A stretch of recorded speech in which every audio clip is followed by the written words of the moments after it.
Imagine a society in which people with the same capacities were randomly distributed into two groups. Group A would earn complete civic participation in the political structure of the nation while achieving full citizenship. Group B would be condemned to secondary citizenship, where their voice would be eternally ignored. Would you, as a free-thinking individual, want to participate in this society?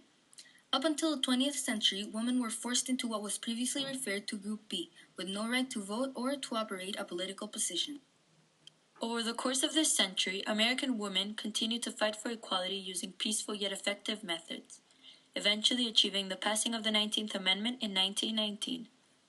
Women activists such as Susan B. Anthony, Carrie Chapman Catt, and Alice Paul dedicated their life to the passing of this reform, which they granted women from their rights to vote in the United States, and now in most of the democratic countries around the world.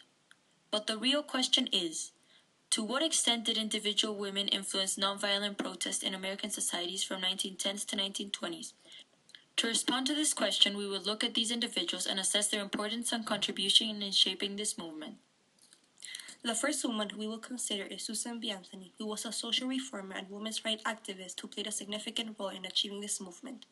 She was a teacher and later on followed to be a leading figure of the National American Women's Suffrage Association, organization that was created in 1890. This association was a merge of two organizations in which were National Women's Suffrage Association and the American Women's Suffrage Association. She was the one who guided this organization along Elizabeth Cady, in which the idea was that it had to be fought non-violently. It was not until 1920 that women could vote. Since then, their opinions and actions towards politics are valuable and not irrelevant in society. She carried out the demand to change the new amendment and wrote the Women's Suffrage Movement Amendment, known as the 19th Amendment, that stated that the rights of citizens of the United States to vote shall not be denied or abridged by the United States or by any state on account of sex. Once Anthony decided to leave the organization, Carrie Chapman became the new president of the organization. Carrie Chapman Catt was a college-educated woman who actively participated in a number of suffrage organizations by being a public speaker and encouraging others to join the cause. Eventually, she became known for her outstanding and persuasive speaking skills, and she even achieved to be the leader of the National American Women's Suffrage Association by the 1900s. With increasing support for militant techniques that some women were choosing to follow, Chapman decided to strengthen her plan to give a peaceful but effective approach to her conflict. To do so, she conducted state suffrage campaigns where she dedicated to persuade other females, men, and even the Congress itself through speeches and writing concerning women's rights to be heard when it came to their political opinion. In fact, in November of 1917, Carrie Chapman addressed the congregational representatives in an attempt to convince them that the American population should stop opposing women's suffragist movement to support it instead. Through her speech, she wonders, how can their nation escape the logic it has never failed to follow when its last unfranchised class calls for the vote? She also argues that the suffrage for women already established in the United States make women's suffrage for the nation inevitable, and that the leadership of the United States in world democracy compels the enfranchisement of its own women. Earlier on, in March 3, 1913, the National American Women's Suffrage Association organized a massive parade in Washington, D.C. calling for the 19th Amendment. This protest was led by Alice Paul, a 28-year-old leader who dedicated her life to the improvement of women's rights. She is also well known for being one of the main leaders in the campaign formed to change the U.S. Constitution by making the 19th Amendment.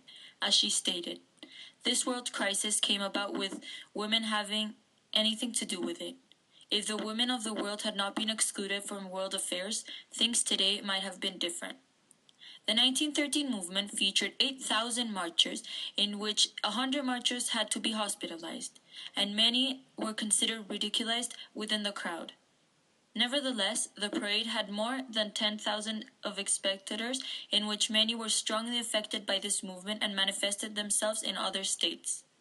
This nonviolent act didn't create an immediate change. However, her persistence and dedication was valued in 1972, where both houses of Congress passed the Equal Rights Amendment. Paul made another important appearance 3 years later, when Woodrow Wilson was elected president. In 1917, she and 6 other women who followed her began picketing in front of the White House. These women were part of the National Women's Party, an organization formed by Paul, whose purpose was to gain women's suffrage throughout the country. and even though what they did was considered to be a nonviolent civil disobedience, they were still arrested for obstructing traffic. Since Alice did not accept her 7th-month sentence in jail, she was sent to a district jail, where she and the other women lived in horrible conditions that included bad hygiene, bad food, and no facilities. This situation led her to begin a hunger strike, in which she threatened to starve herself to death until she and her other 6 companions were provided with better food. The jail had to take drastic measures, so Paul was transferred to the jail hospital, where she was force-fed with raw eggs through a feeding tube.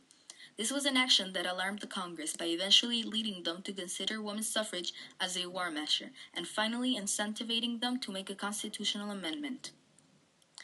Overall, it is evident that these women were extremely crucial, but to what extent? It is that their actions were vital for this movement's peaceful success, or could they be replaced?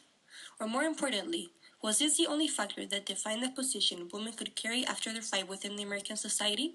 As we learned previously in the video, Chapman's speaking skills, Paul's dedication despite her most unfavorable moments, and Anthony's patience and leadership to achieving the 19th Amendment were all actions that were undoubtedly helpful yet not imperative for accomplishing their cause, as there are other factors that are influenced this.